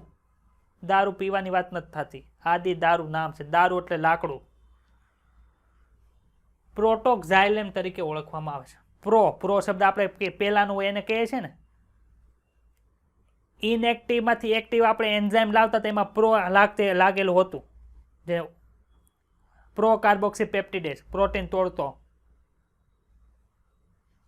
એમાં પ્રોટોઝાઇલમ. પછી જે નવું આવે છે એટલે કે છે બંને કોના પ્રાથમિક જલવાહકના, એટલે કે જ્યારે શરૂઆતમાં નિર્માણ પામેલા છે, પરંતુ શરૂઆતમાં તે પહેલાં નિર્માણ પામે પછી નિર્માણ પામે એવું હોય. આથી જે નવું છે એને શું કહેવાય? આદિ દારૂ તરીકે ઓળખવામાં આવે, જે પછી નિર્માણ પામ્યા પ્રાથમિક જલવાહક ઘટકો છે, આ પહેલા નિર્માણ પામતા જલવાહક ઘટકો છે. ક્લિયર? હવે હું જે શબ્દ બોલું છું એને ધ્યાનમાં રાખો. આ એક રાઉન્ડ છે. શું છે? ગોળ ગોળ રાઉન્ડ. હવે આદિ દારૂ અંદર હોય અને અનુદારૂ બહાર છે, તો નિર્માણ પામવાની શરૂઆત ક્યાંથી થાય? અંદરથી કે બહારથી? તો આને અંતરારંભી કહેવાય, કેમ કે અંદરથી આરંભ થયો ને. હવે હું તમને એમ કહું, અનુદારૂ છે, સોરી આદિ દારૂ છે એ બહારની બાજુ છે અને અનુદારૂ છે એ અંદરની બાજુ છે. શરૂઆત ક્યાંથી થાય? બહારથી. આથી શું કહેવાય? બહિરારંભી કહેવાય. બહિરારંભીનો મિનિંગ શું? બહારથી શરૂ થયું. અંતરારંભીનો મિનિંગ શું થયો? અંદરથી શરૂ થયું. હવે આરંભ જ્યાં થાય ત્યાં શું હોય? આદિ કે અનુ? આદિ હોય. હવે જ્યાં આદિ દારૂ અંદર હશે ત્યાં અંતરારંભી આવશે, જ્યાં આદિ દારૂ બહાર હશે ત્યાં બહિરારંભી હશે. કોની વાત થાય છે? દારૂ ક્યાં શબ્દ લાગે છે? જલવાહક પેશીમાં લાગે છે, યાદ રાખજો. હવે તમે પ્રકાંડ કાપો ને, પ્રકાંડ એટલે ખબર છે ને, પ્રરોતંત્રની અંદર આવે, જમીનની અંદર ન હોય. એની અંદર કાપીને તમે માઇક્રોસ્કોપની અંદર ચડાવો ને તો આપણને ખબર કેવી રીતે પડે. જો આદિ દારૂ હોય ને, શરૂઆત તો નાનાથી જ થાય એટલે નાની વસ્તુ થશે. અનુ છે પછી મોટું થયું એટલે આ રીતે હોય. તો તમે જ્યારે પ્રકાંડની અંદર કાપો ને તો પ્રકાંડની અંદર તમને કેવું જોવા મળે ખબર છે? તો કે પ્રકાંડની અંદર આદિ દારૂ છે ને કેન્દ્ર બાજુ છે, ક્યાં હોય? અને અનુદારૂ છે કઈ જગ્યાએ જોવા મળે? પરિઘવર્તી દિશામાં, એટલે કે બહારની બાજુમાં જોવા મળે. આથી પ્રકાંડની અંદર જલવાહક પેશી છે એ અંદરથી બનવાની શરૂઆત થાય, આથી અંતરારંભી કહેવાય. મૂળની અંદર જાઓ તો મૂળની અંદર કેવું છે? આમ છે, અહીંથી આમ સીધું જોવા. મૂળમાં પરિઘવર્તી દિશાની અંદર કોણ હોય? કોણ હોય એમ પૂછ્યું છે? હા નહીં? હા. કેન્દ્ર તરફ કોણ હોય?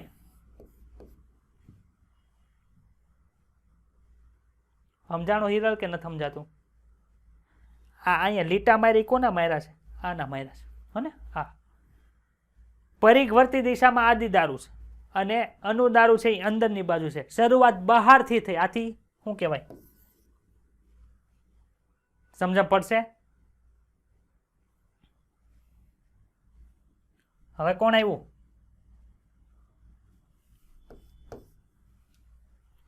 અનવાહક પેશીનું કામ શું છે? ખોરાકનું વહન પર્ણોથી વનસ્પતિના અન્ય ભાગોમાં કરે. શું કામે? મૂળથી અન્ય ભાગોમાં શું કામ કરે? તો કે મૂળ થોડું ખોરાક બનાવે, પર્ણ ખોરાક બનાવે, એટલે પર્ણને ત્યાંથી લઈને બીજે ટ્રાન્સફર કરવાનું હોય. હા, હેલી વસ્તુ છે. ચાલો આપણે કઈ વનસ્પતિનું ભણીએ છીએ ભાઈ? તો કે સર આવૃત બીજધારીનું ભણીએ છીએ, જેની અંદર પુષ્પો આવેલા હોય. ઓલામાં 4 ઘટકો હતા, એમાં આમાં 4 ઘટકો છે. ક્યાં ક્યાં? ચાલની નલિકા, સાથી કોષ, અનવાહક મૃદુતક અને અનવાહક તંતુ. ચાલની નલિકા શું કરે? આમાંથી તમારે નીટ 2021 ની અંદર પ્રશ્ન તો ક્યાં હતો એ મને કહેજો. ચાલની નલિકા કેવી છે? હવે ખોરાકનું વહન કરવું હોય તો પોલાણ જોવે ને. કોષ કેન્દ્રને એક પાટો મારી દીધું, બીજી અંગિકાને એક પાટો મારી દીધું ને કોષની કરી નાખ્યા બહાર, એટલે વચ્ચે પોલાણ થઈ ગયું.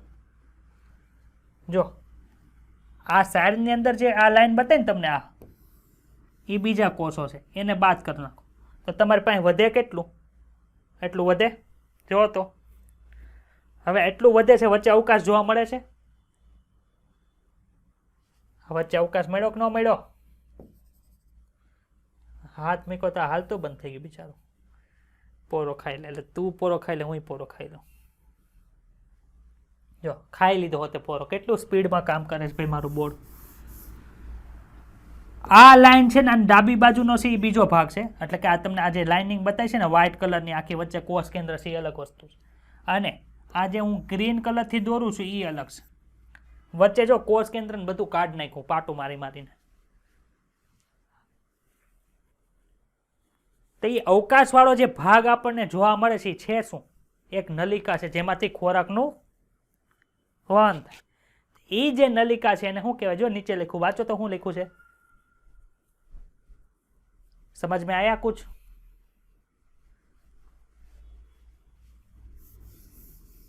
હવે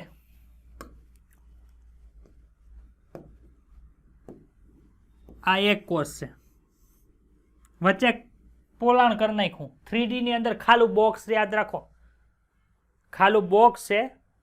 એક બોક્સ પડ્યું નથી, નકર બતાવો. પડ્યું છે પણ એમાં કંઈક ભરેલું છે. અને ન પડતી હોય મારે ક્યાં જવું? મારે વિઝ્યુલાઇઝ કરવું પડે. આ બોક્સ બતાવવાનું 3D વાળું બતાવીશ બધાને. 3D બોક્સ ઉપરની બાજુ ના નીચેની બાજુ, બરોબર? આવો કોષ છે. આવા કોષોની મેં લાઈન કરી નાખી. અંદર શું છે? કોષ કેન્દ્ર કે એવું કંઈ પડ્યું નથી, ખાલી ખમ છે. પરંતુ હેઠેના કોષમાંથી મારે ઉપરના કોષમાં મોકલવું હોય તો શું કરવું પડે? આને કાઢી નાખવું પડે કે ન કાઢી નાખવું પડે? હવે જો હાવ કાઢી નાખવું તો શું થાય? સપોર્ટ હોય એટલે આની અંદર હોલ પાડી દીધા. હોલ પાડી દીધા એટલે અહીંયા એક પટ્ટી બની ગઈ જેની અંદર હોલ છે. એને શું કહેવાય? તો કે સર એને તો ચાલની પટ્ટિકા કહેવાય. જોઈ રહી અહીંયા ચાલની પટ્ટિકા બતાણી. અહીંયા જો ડેશ ડેશ છે એટલે શું છે? એક બોક્સ, બીજું બોક્સ, ત્રીજું બોક્સ કરીને એનો છેદ પાડી દીધો એટલે વચ્ચે હોલ હોય ને એવું બતાય તમને. બતાણું? એને શું કહેવાય? સર હવે આનું કાંઈક મારે નિયંત્રણ તો કરવું પડે ને. આને નિયંત્રણમાં રાખવી પડે, નકર બધું ઉપર મોકલવાનું હોય એ હેઠું વયું જાય, હેઠે મોકલવાનું હોય એ ઉપર વયું જાય. નિયંત્રણ તો કરવું પડે. કોણ કરે? એની બાજુમાં દોસ્તાર બેઠા છે. આ એક દોસ્તાર, બીજો દોસ્તાર, ત્રીજો દોસ્તાર. દોસ્તાર એ હોય કોણ? આ કોષ છે તેનો દોસ્તાર એક કોષ જ હોય ને. માણસનો દોસ્તાર માણસ જ હોય, ગેંડો નો હોય. ખબર પડી?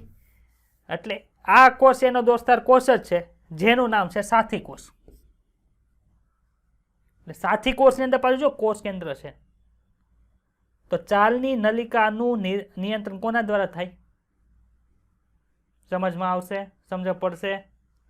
હવે હું આનો આડો છેદ લઈ લો તો કેવો બતાય? જો આડો છેદ આ જે છે એ શું છે? ચાલની નલિકાનું આડછેદ છે. અને એની બાજુમાં જે તમને એટલો ભાગ જોવા મળે એ કોણ છે? સાથી કોષ છે. જો અહીં સાથી કોષમાંથી લાઈન લંબાઈને અહીં દોરેલી છે મેં. સમજાણું? અને વચ્ચે જે તમને આ ભાગ બતાય છે એ કોણ છે? ચાલની પટ્ટિકા છે. જો એમાં ડોટ ડોટ બતાય છે જે છિદ્ર છે એ ચાલની પટ્ટિકા મેં અહીંયા લખ્યું. હવે વાંચો. પુખ્ત ચાલની ઘટક પરિઘવર્તી કોષરસ ધરાવે છે અને મોટી રસધાની ધરાવે, પરંતુ કોષ કેન્દ્ર ધરાવતો નથી. હવે ચેપ્ટર નંબર 8 ની અંદર જ્યારે કોષ કેન્દ્ર હાલતું હતું ને ત્યારે કીધું હતું કે મનુષ્યના રક્તકણની અંદર કોષ કેન્દ્ર આવેલું નથી ને ચાલની નલિકાની અંદર પણ કોષ કેન્દ્ર આવેલું નથી. ચાલની નલિકા કઈ? આ ચાલની નલિકા. શું કામ નથી? જગ્યા તો જોવે ને સર વહન કરાવવા હાટું. પરિઘવર્તી દિશાની અંદર કોષરસ છે એટલે હું સમજવું. જો અહીં સાઈડની અંદર blue blue blue dot dot બતાય છે. આમાં ન બતાતો હોય તમારે ડાયાગ્રામ બુકમાં જોઈ લો, એમાં બતાતા હશે.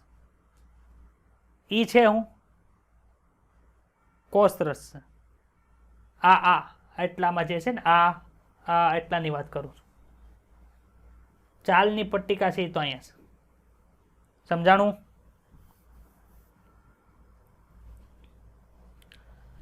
સાથી કોષના કોષ કેન્દ્ર દ્વારા ચાલની નલિકાના કાર્યનું નિયમન થાય છે. આપણે ભણી ગયા. હા, કેમ કે એન દોસ્તાર છે. ચાલની નલિકા વિશે તમને બધી ખબર પડી. હવે એની બાજુને દોસ્તાર છે સાથી કોષ, એનું ભણીએ. સાથી કોષ છે કોણ? તો છે વિશિષ્ટકરણ પામેલા મૃદુતક કોષો. એટલે કે વર્ધનશીલ પેશીમાંથી કેમાં બન્યું? મૃદુતક કોષો. તો મૃદુતક કોષોને શું કર્યું? સ્પેશિયલ હોદ્દો આપી દીધો કે તારે સાથી કોષ તરીકે કામ કરવાનું. તમે કોણ છો? બધા માણસ છો. માણસમાં કોણ છો? 12 સાયન્સ ભણેલા માણસ છો. તમારે ડૉક્ટરમાં જાઓ તમે માણસ જ છો પણ તમને એક સ્પેશિયલ હોદ્દો આપી દીધો ડૉક્ટર તરીકે, તમે એનું ભણેલા છો. એટલે આ કોણ છે? કોષ જ છે, મૃદુતક કોષ જ છે, પણ તેને વિશેષ ડિગ્રી આપી હતી. કેની? સાથી કોષની, કે તારા આની તરીકે કામ કરો. તેઓ ચાલની નલિકા, હા હા કહેવાય ને, વિભેદીકરણ પામીને તો કોણ બન્યું તું? મૃદુતક કોષ બન્યો હતો ને. પછી મૃદુતક કોષમાં એડિશનલમાં કામ કરે છે એટલે વિભેદીકરણ કહી શકો તમે. તેઓ ચાલની નલિકાના ઘટકો સાથે ગાંઠ રીતે સંકળાયેલા હોય, આપણે જોઈએ છીએ એની સાથે ગાંઠ સંપર્ક ધરાવે છે. સાથી કોષો અને ચાલની નલિકાના ઘટકો તેમની સામાન્ય આયમ દિવાલો વચ્ચેથી રહેલા ગળતી ક્ષેત્રોથી એકબીજા સાથે જોડાયેલા હોય. એટલે હું ગળતી એટલે ગર્ત નામ સાંભળ્યું તમે? ક્યાં આવ્યું તું? આંખમાં ગર્ત આવ્યા હતા? હા, એમાં ગર્ત હતું. ચેપ્ટર નંબર 16 ની અંદર ગર્ત આવ્યા હતા. નાના આંતરડાના સૌથી અંદરનું લેયર છે, શું કહેતા હતા? શ્લેષ્મસ્તર, લિમ્બર કુહનના ગર્તો.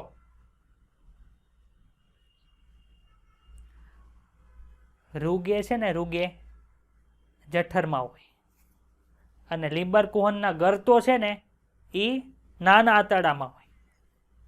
ચાલો, એટલે ગળતી ક્ષેત્ર એટલે શું થયું કે ગર્ત એટલે ખાડો હતો, તો અહીંયા વચ્ચે ખાડા હશે, એટલે કે ટૂંકમાં એવા અહીંયા ઊંડાણ જેવા ભાગ આવેલા છે જેને રીતે સાથી કોષ ને આ બંને શું હશે?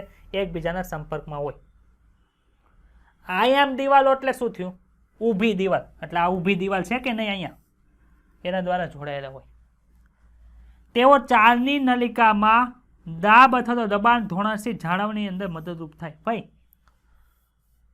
મારે ગમે એ વસ્તુને હેઠે મોકલવી છે, ગુરુત્વાકર્ષણથી વહી જશે, પરંતુ તમારે ઉપર મોકલવી હોય તો ઉપર દબાણ સર્જવું પડે કે ન સર્જવું પડે?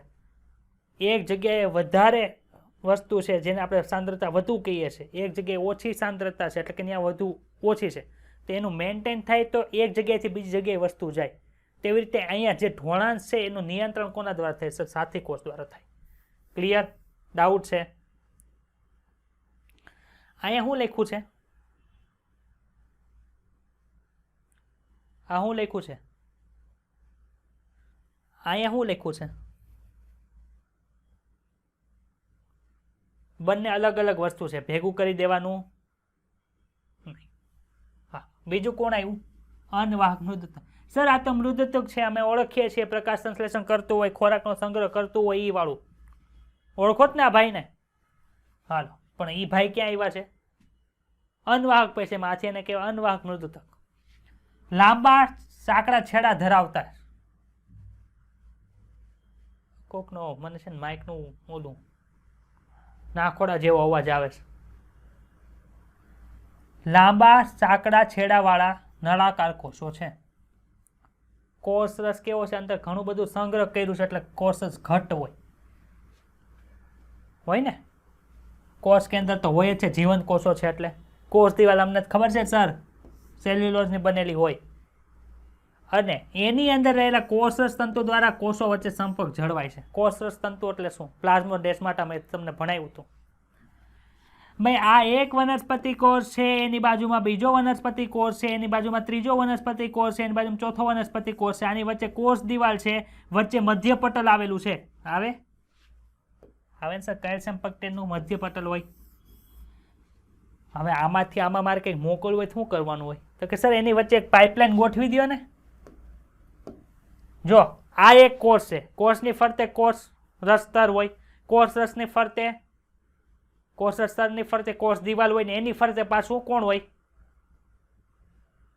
મધ્ય પટલ હોય ને. કેલ્શિયમ પેક્ટેટનું વનસ્પતિ છે આ. તો આમાંથી આમાં ડાયરેક્ટ મોકલવું હોય તો કોષ રસ પટલ સંપર્કમાં હોય તો ડાયરેક્ટ મોકલી શકે. આ તો મોકલી ન શકે એટલે અહીંથી એ પાઇપલાઇન ગોઠવી. જો આ જે પાઇપલાઇન છે એને શું કહેવાય? કોષરસ તંતુ કહેવાય. કોષરસ તંતુ કેટલા લેયર છે? જો આ કોષરસ પટલ કોનું? આ કોષનું, 1 નંબરના કોષનું છે. એની ફરતે કોણ આવે?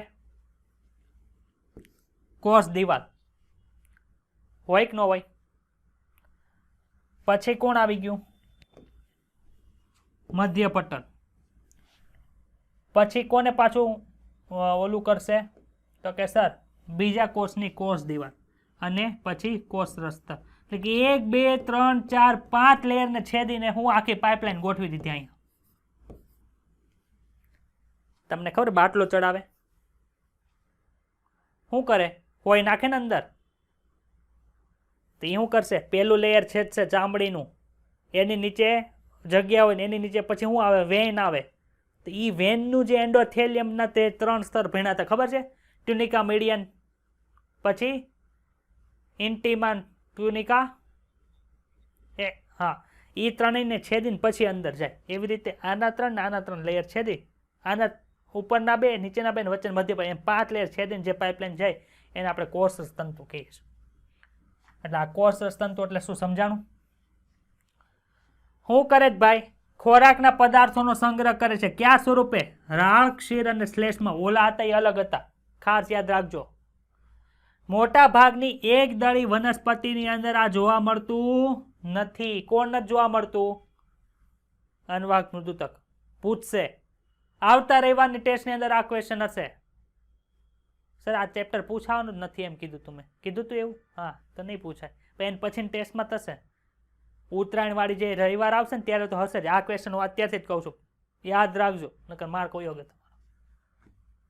અનવાહક તંતુ દળોતક કોષોના બનેલા હોય. સામાન્ય રીતે પ્રાથમિક અનવાહકની અંદર નથી હોતા, પણ દ્વિતીયક અનવાહકની અંદર હોય છે. તંતુ છે મજબૂતાઈ આપવાનું કામ કરે. નાનો નાનો કુમળો હોય, ઢીકો મારો પડી જાય, તો પછી જે વનસ્પતિ બને એમાંથી વિકાસ થાય. એને ઢીકે મારે પડે ને આપણો હાથ હોજવાડી દે, તો ત્યાં તંતુ હોય. ખૂબ જ લાંબા છે. શાખા ક્યાં ધરાવે? આવા તંતુ એ શાખા ધરાવે? શાખા છે એમાં ક્યાંય નથી સર, અશાખે છે. સોય જેવી અણી ધરાવે હોય ને અહીંયા ઉપર ઉપર. તેની કોષ દિવાલ સખત હોય છે. પુખ્ત અવસ્થાએ જીવરસ ગુમાવીને મૃત બને. ભાઈ પુખ્ત બનવું હોય તો એવડું તો બનવું પડે. એવડો કોષ હોય, માનો કે એટલો કોષ છે, એ જીવરસ ગુમાવી દે તો એટલું તંતુ બની શકે નહીં. તો જીવરસ ગુમાવે ક્યારે? પુખ્ત થાય પછી. ક્ષણ, ક્ષણ એટલે ખબર છે ને, કોથળો. હિમાંશુ, અળસી, અળસી ખાધી? હા, ઈ અળસી. અને ભાંગ આપણે કોઈ પીતા નથી, આપણે બધા ડાયા માણસો છીએ. આ ત્રણેયની જે અનવાહક તંતુ છે એ વ્યાવસાયિક રીતે ઉપયોગી છે. ક્ષણનું તો આપણે જોઈએ જ છીએ, કોથળા બનાવીએ છીએ ને, એ કોના તંતુમાંથી હોય? અનવાહક તંતુમાંથી હોય. તો અહીંયા મેં ટાઇટલ મોટા મોટા પાડા જેવા અક્ષરથી માર્યું છે. કઈ વનસ્પતિની વાત થતી હતી? આવૃત બીજધારીની વાત થતી હતી. અનાવૃત બીજધારીની અંદર આ જોવા મળે નહીં. જો અનાવૃત બીજધારી નાના નીચે નાના નાના અક્ષર લખેલું છે. શું લખ્યું છે? તો કે અનવાહક જે પેશી છે અનાવૃત બીજધારીની, એની અંદર આમાં ક્યાં સાથી કોષો અને ચાલની નલિકા જોવા મળતી હતી, એ આવેલા નથી. જો નીચે ચોકડી મારી બાજુમાં બતાણી. શું કામ નથી જોવા મળતા? સર લેટેસ્ટ વર્ઝન છે, એમાં ન હાલે. તેની અંદર શું જોવા મળે? નીચલી કક્ષાનો કોણ હોય? આલ્બ્યુમિન કોષો અને ચાલની કોષો આવેલા હોય છે. 2019માં અહીંથી ક્વેશ્ચન પૂછાઈ ગયો સ્નેકમાં. ચાલો, ઓલામાં શું હતું? અનુ ને આદિ આવતું હતું, પણ એમાં દારૂ હતું.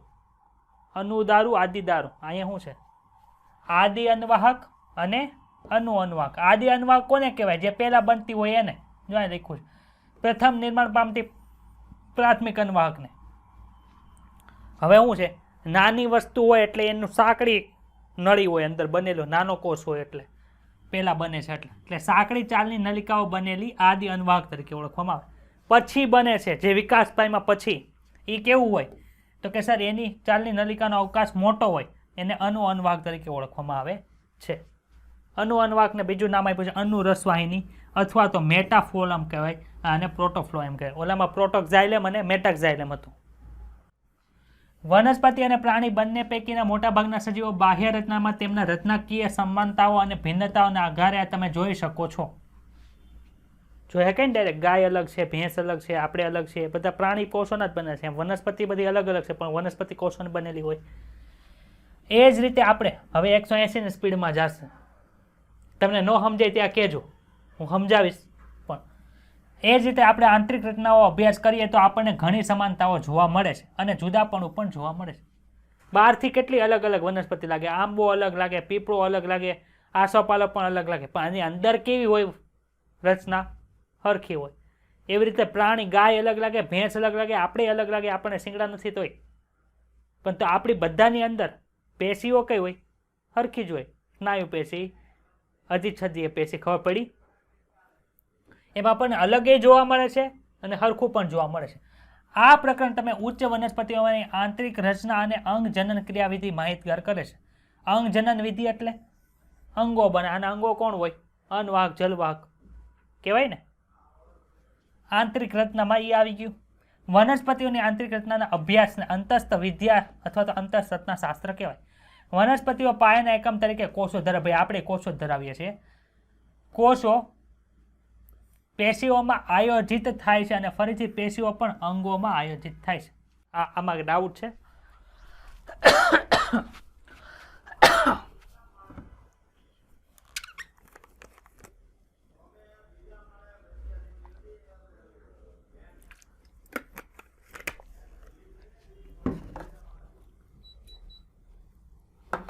ચલો આગળ. વનસ્પતિમાં વિવિધ અંગો તેમની આંતરિક રચનામાં જુદા જુદાપણું દર્શાવે છે. અનવાક ને જલવાકની અંદર હતું હરખી વસ્તુ, પણ અલગ અલગ હતું કે નહીં?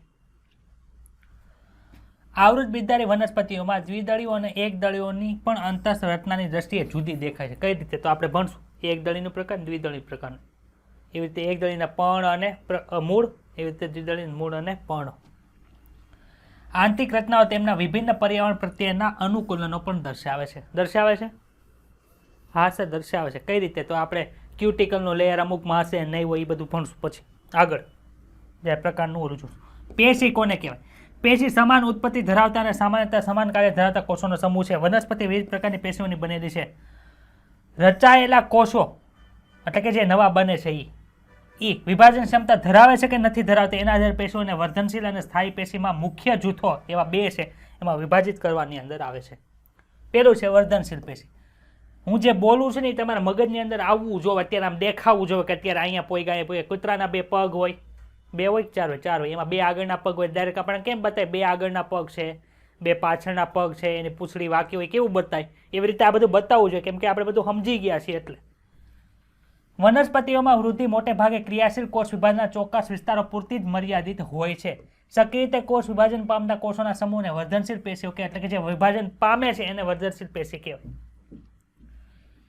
વનસ્પતિઓ વિવિધ પ્રકારની વર્ધનશીલ પેશીઓ ધરાવે છે. ભાઈ આ વિવિધ પ્રકાર ક્યાંથી આવ્યા? તો કે સર બધાનું કામ કોષ વિભાજનનું જ છે, પરંતુ કઈ જગ્યાએ આવ્યા છે એના આધારે એના નામ આપ્યા છે. મૂળ તથા પ્રકાંડના અગ્રસ્થ ભાગમાં રહેલી પ્રાથમિક પેશીઓનું નિર્માણ કરતી પ્રાથમિક પેશીઓ એટલે મેં કાલ સમજાવ્યું હતું, આખા નળાકારની અંદર ઉત્પન્ન થાય એટલે જલવાહકે બનાવે, અનવાહકે બનાવે. જે નવી જે બને છે અત્યારે નવું નવું જે તાજું તાજું બને છે એટલે કે પાયો બને છે એને પ્રાથમિક અનવાહક કહેવાય, પ્રાથમિક જલવાહક કહેવાય. એ બહારની બાજુ હોય કે અંદરની બાજુ હોય કે એ સ્થાનના આધારે હોય છે. પ્રાથમિક પેશીઓનું નિર્માણ કરતી વર્ધનશીલ પેશીઓને અગ્રસ્થ વર્ધનશીલ પેશી કહેવાય. ભાઈ અહીંયા શું કામ અગ્રી વર્ધનશીલ પેશીમાં જ કરે? કેમ કે સર એ આગળની બાજુ આવે છે, નવા નવા કોષો સતત ઉમેરતી હોય એટલે એ પ્રાથમિક વર્ધનશીલ પેશીઓનું નિર્માણ કરે. પ્રાથમિક પેશીઓનું નિર્માણ કરે એટલે કે જલવાહક અનવાહકનું નિર્માણ કરે. પરંતુ આંતરવિષ્ટ હોય એ જલવાહક અનવાહકનું નિર્માણ કરે નહીં, કેમ કે એ તો પાંદડું કોક ખાઈ ગયું હોય તો ત્યાં બનાવવા જાય, પરંતુ મુખ્ય જે સ્તંભ છે એમાં એ નિર્માણ કરે નહીં.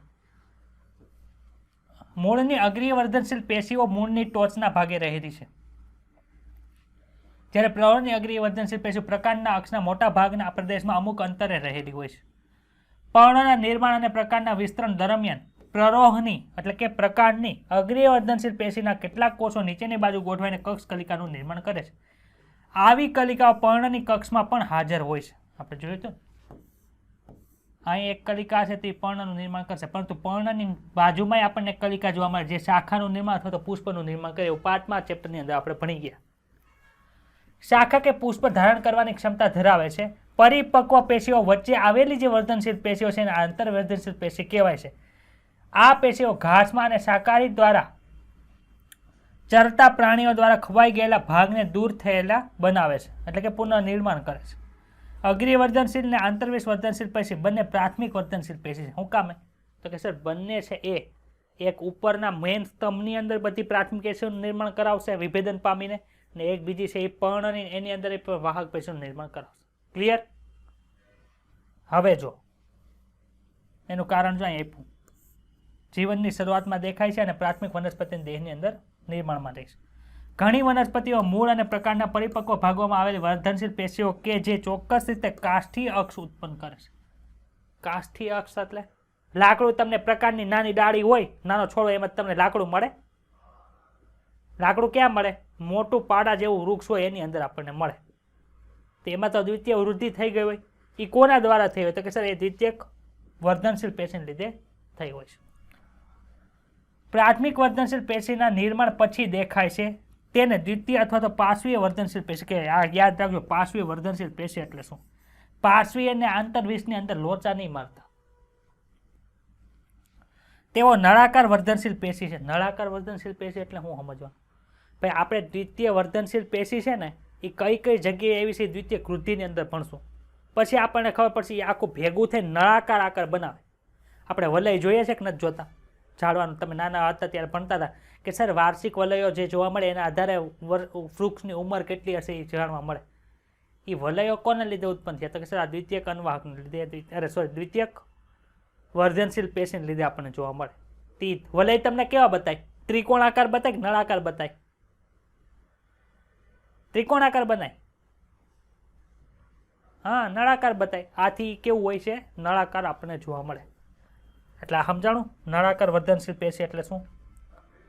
પુલી એધા આપણે ભણવાની છે, આંતરપુલી એધા પણ આપણે ભણવાની છે, ત્વક્ષેધાય ભણવાની છે. એ પાછળ આવશે.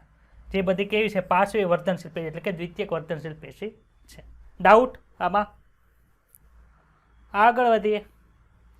પ્રાથમિક અને દ્વિતીયક વર્ધનશીલ પેશી એમ બંનેના કોષોના કોષ વિભાજનને અનુસરીને બનતા નવા કોષો રચના અને કાર્યની દ્રષ્ટિએ વિશિષ્ટકરણ પામી જાય છે અને વિભાજન પામવાની ક્ષમતા ગુમાવે છે. મૃદુતક કોષો એ વિભાજન ન પામે. સ્થૂળકોણક છે એ વિભાજન ન પામે. દર્ધોતક કોષ છે એ વિભાજન ન પામે. શું કામે? તો સર એ વિભેદન પામી ગયા છે, એને પોતાનું કામ આવી ગયું છે. એટલે એ બધાને સ્થાયિક અથવા તો પરિપક્વ કોષો કહેવાય છે અને સ્થાયી પેશીઓની રચના કરે છે. પ્રાથમિક વનસ્પતિના દેહના નિર્માણ દરમિયાન અગ્રીય વર્ધનશીલ પેશી એ કોને કોને બનાવે? તો કે સર માનો કે આ મારી આંગળી છે ને પ્રરોતંત્ર છે, એટલે આખે આખું નિર્માણ થાય કે ન થાય? આ ટોચનો ભાગ છે એમાં કોષ વિભાજન થતું હોય તે આ નળાકારની અંદર રહે. તો બહારની બાજુ આવે એ ચામડી બને એટલે કે અધિસ્તરીય બને, વચ્ચેની બાજુ એ આધાર આપતું બને અને અંદર એ જલવાહક અન્વાહક. એટલે ત્રણેય વસ્તુ બની. પ્રાથમિક અગ્રીય વર્ધનશીલ પેશી એ અધિસ્તરીય પેશીઓ, આધાર પેશી અને વાહક પેશીનું નિર્માણ કરે છે. આમાં ડાઉટ હોય તો બોલો. આકૃતિ સમજાઈ ગઈ? તમારું એનસીઆરટી પહેલું પેજ પૂરું અને ઉપર આકૃતિ છે જમણા પેજ ઉપર ખૂણામાં આપીને એ પૂરી. આગળ વધો સર. સ્થાયી પેશીઓ આમાં કાંઈ નથી. આમાં કાંઈ જ નથી. હાથે રીડિંગ કરશો? નો સમજે પૂછવાનું. આ બાકી છે સર. આમાં કઈ કઈ વસ્તુ બાકી? જો પાતળી દિવાલવાળા હોય તંતુ, લંબાયેલા છે, અણીવાળા છે, ભીણાતા વિવિધ ભાગોના સમૂહની અંદર આવેલા હોય ને અસ્થિકોષો કહેવાય. ગોળાકાર હોય, અંડાકાર હોય, નળાકાર હોય ને ખૂબ જ સાંકડા અવકાશ ધરાવે છે. અતિસ્થય સ્થૂલિત મૃત કોષો છે. કઈ જગ્યાએ જોવા મળે? અસ્થિકોષો. જો કાંચલયુક્ત ફળ એટલે કે નટ્સ ના ફલાવરણની અંદર હોય. નટ તમે ખાધી? નટ કોને કહેવાય? કયો તો મને. અખરોટનું પાછળ બહારનું લેયર કેવું હોય? દાંતથી ભાંગો તો તૂટે કે આપણે દાંત ભાંગી જાય? ઈ કેવું છે? મેં કીધું તું કઠણ વિસ્તાર બનાવે. કોણ આવ્યા? અસ્થિકોષો આવ્યા, એક પ્રકારના દર્ધોતક કોષો, મરી ગયેલા કોષો. જામફળ આવ્યા હતા. નાશપત્રીની અંદર બી જોવા મળે. ઈ ચીકુ બ્લેક કલરનું સીડ જોવા મળે. એનો એટલે કે એનો ગર પ્રદેશ છે એની અંદર જો બી ક્યાં હોય? આપણે જામફળ લ્યો તો બહાર છાલ હોય ત્યાં હોય કે અંદરના ભાગમાં હોય? અંદરનો ભાગ હોય એને ગર પ્રદેશ કહેવાય. ક્લિયર?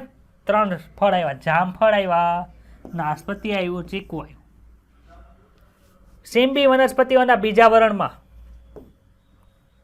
ચણું હુકાઈ જાય પછી ખાજો. કડક લાગે? હા સર. વટાણા હુકાઈ ગયેલા વટાણા કરિયાણા સ્ટોર ઉપર તમે લેવા જાઓ. શિયાળામાં તો વટાણા મળે, પણ તમે ઉનાળામાં લેવા જાઓ તો આપણે કરિયાણાની દુકાને વટાણા શાક કરવું હોય તો આપણે સુકાઈ ગયેલા વટાણા લઈએ. જોયા છે? કડક થઈ. શું કામે? આને લીધે.